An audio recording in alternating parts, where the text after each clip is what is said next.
Tonight, dozens show interest in potentially filing suit against the government for its wildfire response. Saskatoon's Prairie Lily Riverboat will stay docked this summer after all. And the Riders look to keep their undefeated streak alive against the Calgary Stampeders. This is CBC Saskatchewan News.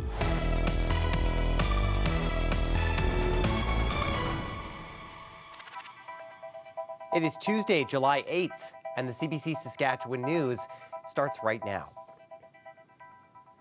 I'm Ethan Williams. Thank you for joining us. As residents of northern communities damaged by this season's wildfires continue to pick up the pieces, a law firm is weighing whether or not to file a class action lawsuit against the government.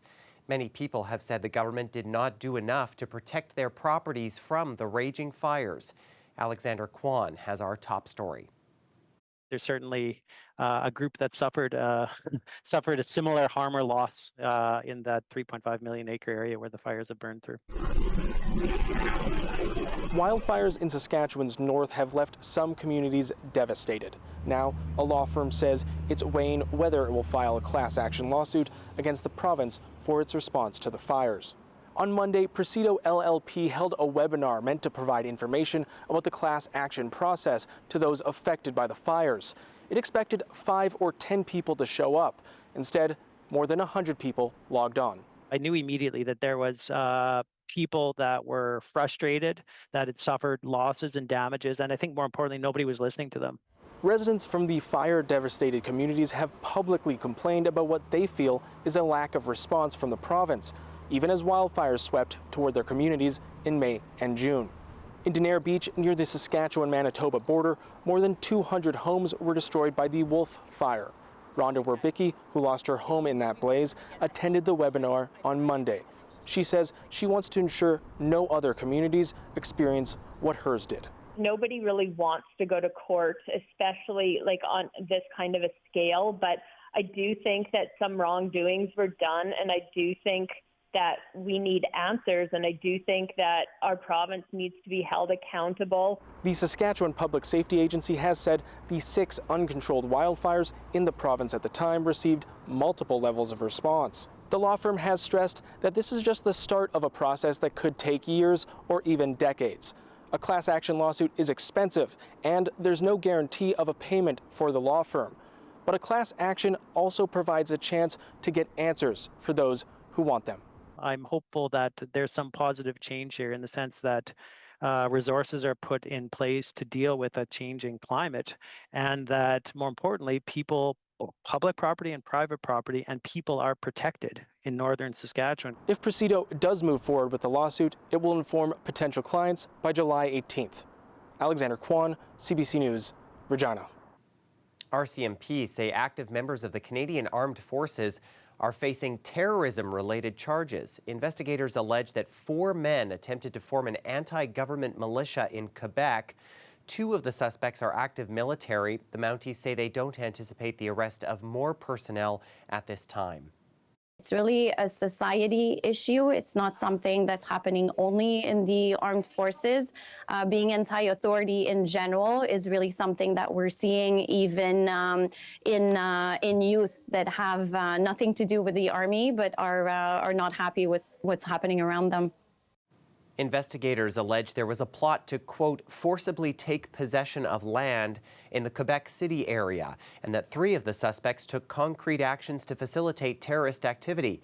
They say the plot involved military-style training, including shooting and ambushing. A 4th man is charged with various weapons offenses and possession of prohibited military equipment. All 4 made their first court appearances Tuesday afternoon. RCMP say searches conducted in January led them to the seizure of firearms, thousands of rounds of ammunition, and 16 explosive devices. 2 pilots are dead after a mid-air collision between 2 small planes in southern Manitoba. RCMP, Fire Department, Emergency Medical Services attended and located the wreckage of 2 small single-engine aircrafts south of Steinbach. The 2 pilots were pronounced deceased on scene. There were no passengers aboard. It happened Tuesday morning in the rural municipality of Hanover. Both victims were student pilots. The crash happened during a training exercise, according to the president of the flying school. Authorities have not yet released the names or ages of the deceased. An investigation is ongoing. Well, if you get a call from your bank warning you about a possible scam, you might just want to hang up. As Sophia Harris reports, fraudsters posing as bank investigators are stealing millions of dollars from unsuspecting Canadians. Hello? Melissa Plett says there was nothing suspect about an apparent call from her bank. The caller sounded professional. The phone's call display showed RBC. It was very, very, very, very well executed. The caller said someone was trying to steal money from her account. He directed Plett to log into her RBC banking app and follow his instructions to safeguard her cash. After the call ended, Plett discovered almost $15,000 had disappeared from her account. She says RBC refused to reimburse her. For you to finally have a little bit of a savings account and it just to be gone, it's like, I'm gonna cry now. It's just, you just feel helpless. Plett is one of many victims of the growing bank investigator scam. So far this year, the Canadian Anti-Fraud Centre heard from 677 victims of the fraud and tallied $11.7 million in losses, close to double the amount in the same period last year. Well, what do you say? The actual numbers are likely much higher. Right now, you are connected with the fraud department. 2 weeks ago, this reporter got the call. The scammer knew my full name and bank and used spoofing technology to make the bank's phone number appear on my call display. I feel this is a scam. I'm a reporter with CBC News. Hello? If they have personal information, then it makes it believable, right? You know, victims are seeing a number on the call display that they trust. Even so, sometimes banks hold the victims responsible and refuse refunds. The thing is, people were tricked. This consumer advocate says Canada needs to adopt stronger regulations to ensure victims of the fraud get their money back. They shouldn't be held liable. We have to take into consideration these kind of scams are very elaborate. Ottawa says it's exploring stronger protections for fraud victims. RBC says it works hard to combat fraud and takes customer complaints seriously. Okay. After CBC News reached out to RBC about Plett's case, the real RBC called her and said it's looking into it. Thank you so much. If you get a fraud alert call from your bank, experts advise you to hang up and call your bank back to make sure that's really who was calling. Sophia Harris, CBC News, Toronto. U.S. President Donald Trump says he will now impose a 50% tariff on copper imports. He made the declaration at a cabinet meeting in Washington, but it is unclear exactly when the new tariff will take effect. We did aluminum, 50%. Lumber just came out. And that's copper. And we did cars. And now today we're doing copper. What would that tariff be on? The section tariff? I believe the tariff on copper, we're going to make it 50%. 50%. And this would mark the fourth across-the-board tariff Trump has imposed during his second term. Currently, imported cars and car parts face a 25% tariff. Imported steel and aluminum face 50% tariffs. Trump also says he will soon announce tariffs on pharmaceutical imports. A Tisdale couple is desperately looking for their beloved dog who was spooked by fireworks over the Canada Day long weekend. Their 5-year-old golden doodle named Merv has been missing for 10 days now from the Fishing Lake area. Merv's owner says she, her partner, and Merv were all sitting on their deck getting ready to watch the fireworks. They were planning to put him inside when the fireworks began, but he got worked up when they started and began darting back and forth on the deck before jumping off. That's when they couldn't see him anymore. For us, it kind of felt like our best friend left. So, excuse me. We're worried about him. We want him to come home. We really hope that if someone would have taken him or tried to do something, that they would step forward. We thank everyone for all of the support and continued help with looking for him. We really do believe he's in the bush, hunkering down until he gets hungry enough, because if we're not giving up on him, he's probably not giving up on us. The couple searched the area for days, looking under trailers and going door to door talking to neighbors. They've since printed posters to hang on bulletin boards around the area. The couple is now back home in Tisdale, but they are pleading for anyone with information about Merv to reach out to them. Merv is a medium-sized dog and is described as a big, friendly teddy bear. Well, this feels a little more like summer, doesn't it? After some cooler weather, cloud cover, and some, albeit much needed rain, regularly scheduled July weather seems to be back. And this is not the end of the sunshine and the heat. It only gets warmer from here. Weather specialist Helena Mahalik has a look at just how hot it's going to get after the break. Stay with us.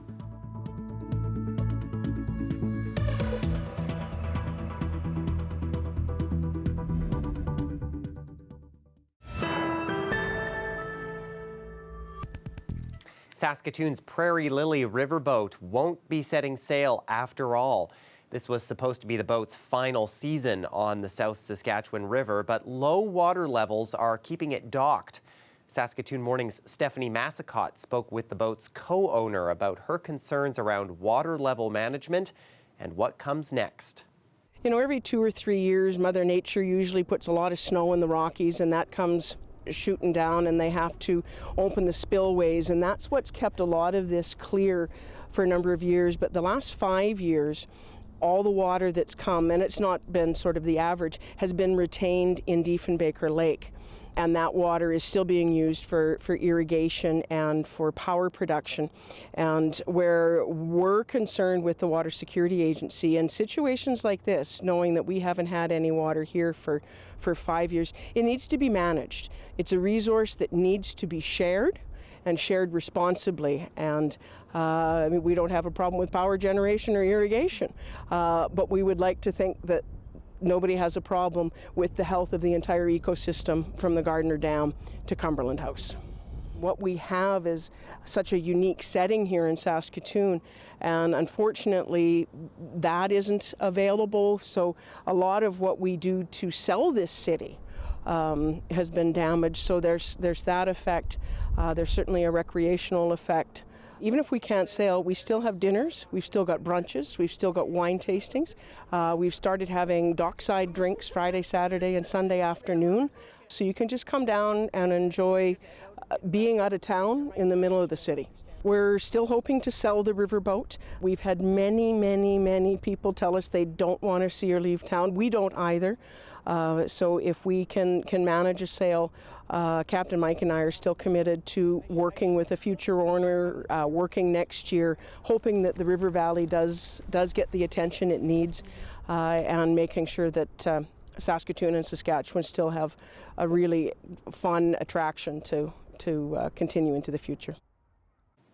And the Water Security Agency's CEO tells CBC News that without damming the water in Lake Diefenbaker, the amount of water in the South Saskatchewan River in Saskatoon likely would have been even lower than it is now. But the WSA was able to release a bit more water because it had some stored at the dam site. Its CEO also says having enough water for human consumption and irrigation outweighs having enough for recreation, but he recognizes the impact it is having on the city.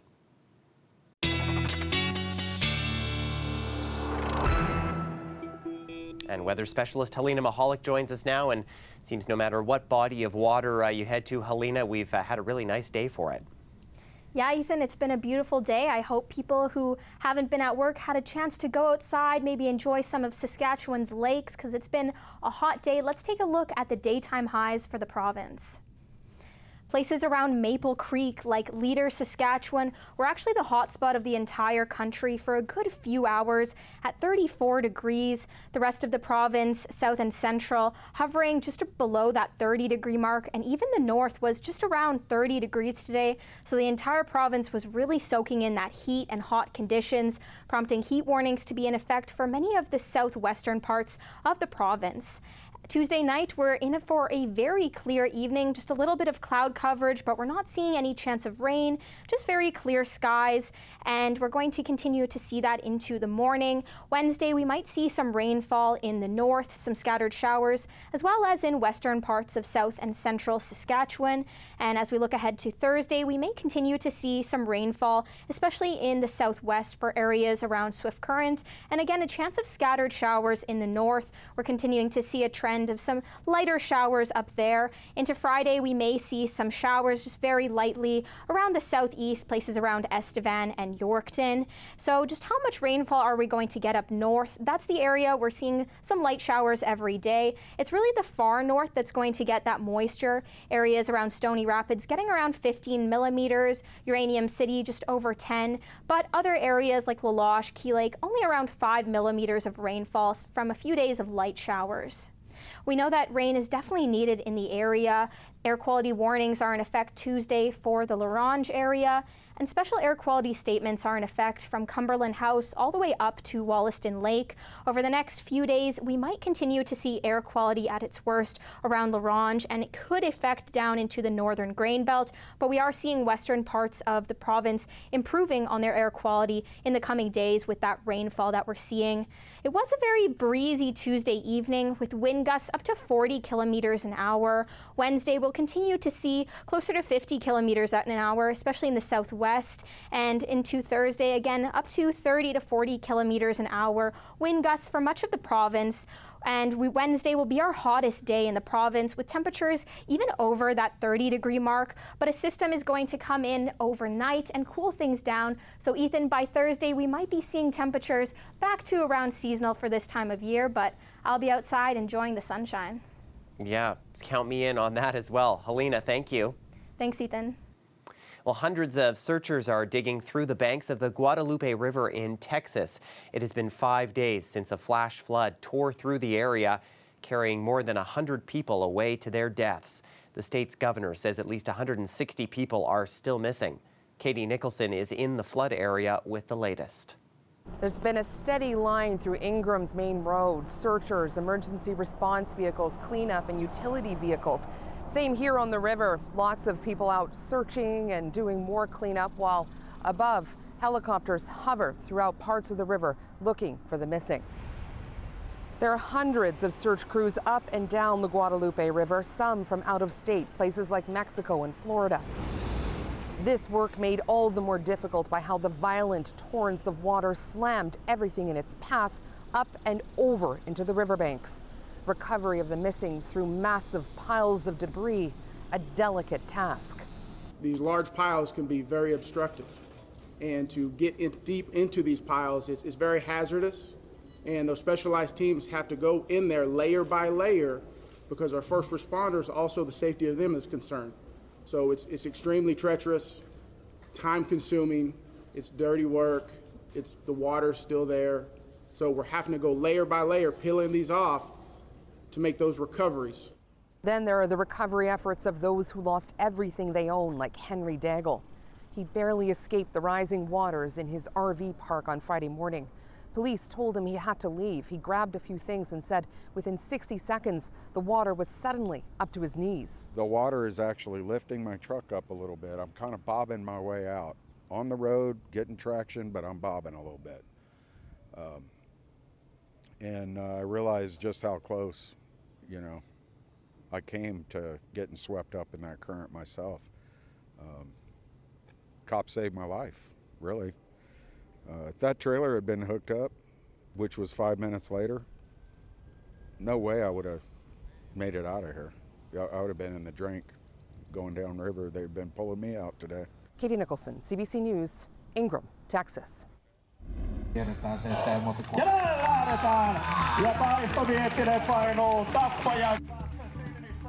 this wife-carrying contest in Finland gives falling head over heels a whole new meaning. Couples raced through a course filled with obstacles, including water and sand. The person designated as husband had to carry their partner to the finish line. An American couple won the main race, and this is the first time in the event's history that a separate race was held for female couples. More than 200 people from 18 countries took part in this year's championships. Looks like a lot of fun and a lot of work, too. Stay with us. We have more news and a final look at the forecast when we come back.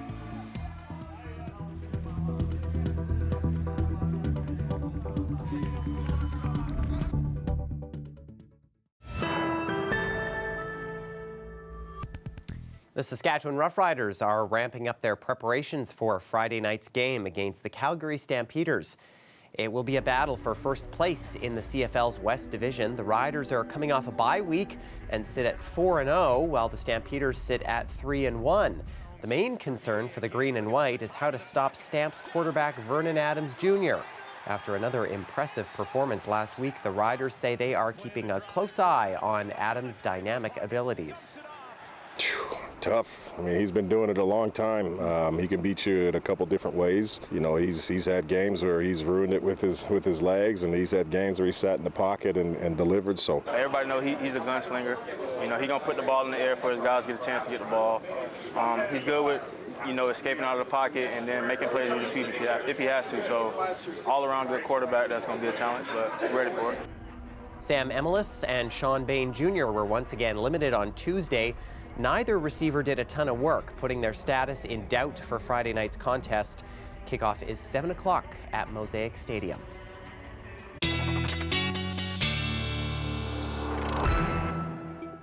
And Helena, I stood corrected earlier this week when I said it was going to be hot for the game, but maybe some rain showers can distract those Stampeders.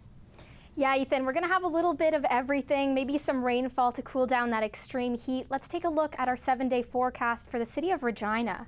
Wednesday, definitely our hottest day with temperatures over 30 degrees. A bit of a breeze, though, to help with some of that extreme heat. Temperatures return back to seasonal Thursday, and into Friday, we're going to get some rainfall to cool things down even more. But the weekend, we're back to some beautiful temperatures with above average conditions Saturday. And into next week, we might see some cloud coverage and temperatures just slightly below seasonal, but still a beautiful day. And we will see overnight lows just slightly above seasonal with some hotter days there. Saskatoon will also see a very hot day Wednesday, above 30 degrees. Again, some wind, though, to help with that heat, and dropping by almost 10 degrees into Thursday as a cold front passes through.